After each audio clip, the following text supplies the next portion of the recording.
अनिका, कमळे, निंगी. अरे काय झालं रे? हा? आई, उद्या गुढीपाडवा आहे ना. हा.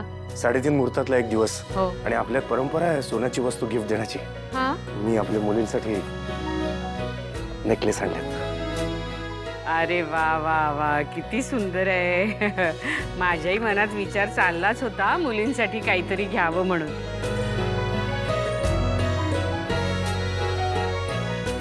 Anika, this is for you. Thank you dad. Welcome बेटा. कमळे, हा माझ्या मोठ्या मुलीसाठी. अहो मला आजी. काय कमळी, घे ग, घे घे घे. आजी काय मस्त आहे, खूप छान दिसेल तुला. आणि आई, थांब हा. चालते. निघी आहे ग. बघ किती सुरेख दिसतोय.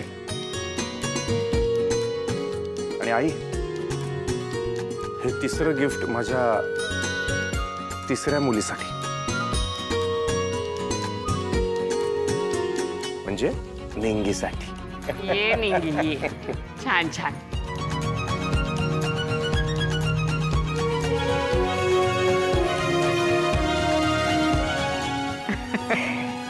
दाखव दाखव काय.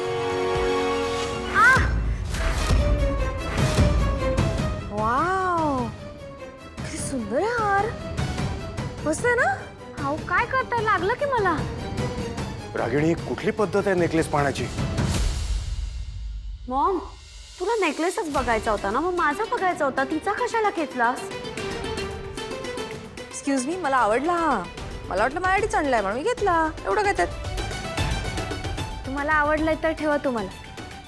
मला काय नाही बोलणार ते. अहो मी कॉलेजला जातोय की नाही, मग मी कुठं घालून फिरणार आहे. जेव्हा लागल तेव्हा छोट्या आईकडनं घेतो. चालतंय ना छोटी आई? हो ठीक आहे, चालेल. मी आईला दाखवून आले. हे दे इकडे. अगं रागिणी म्हणजे कठीण आहे. कधी कधी लहान मुलाच्या वर्तन वागत असते.